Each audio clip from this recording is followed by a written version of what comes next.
Hello, this is Required Fields, and today I'm going to be doing a number edition of my What's Been Spinning series, and just going to get into some of the metal albums I've been listening to lately. This is Flotsam and Jetsam, No Place for Disgrace.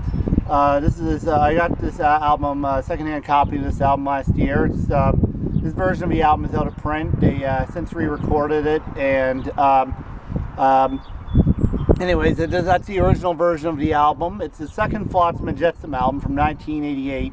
They're best known probably for being a band that Jason Newsted was in before he joined Metallica in the late 1980s. Jason Newsted played bass in the first Flotsam and Jetsam album, Doomsday for the Deceiver, which was released in 1986, and Flotsam and Jetsam were working on their second album when Jason Newsted left Flotsam and Jetsam to join Metallica, and he does actually co-write some songs on this album. He co-wrote the title track, N.E. Terror, and I Live You Die.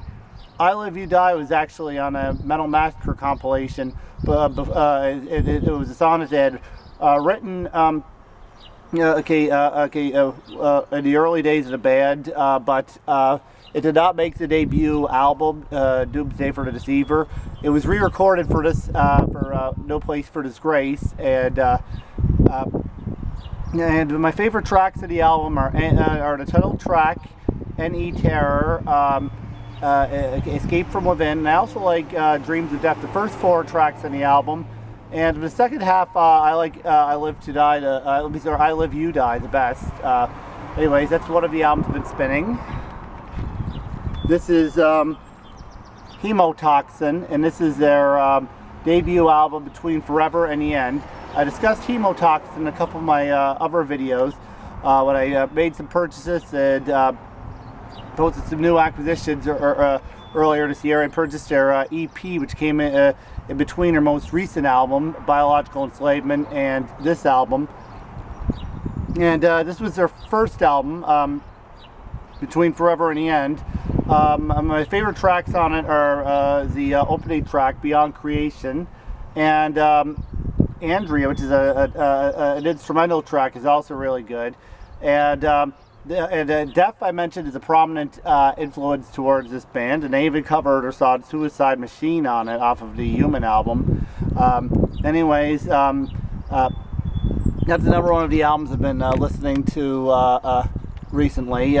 Very good debut for them, and anyways, that's another one of them. And this is Gruesome, and this is Fragments of Psyche. This is a stopgap release towards the next full-length album. Now, I've mentioned Gruesome in the past. They are an old school death metal band, particularly paid tribute to death, basically.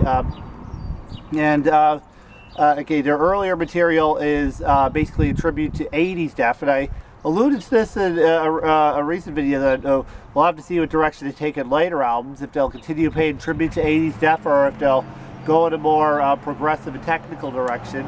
And that seems to be what they're doing on this. There's one new original here, Fragments of Psyche, the title track here, which is very much in the vein of Human era death. And they also re-record and they also covered a death song, Choke on It. It's titled Choke on It 91 because the production is closer to the production on Human than it is to Leprosy.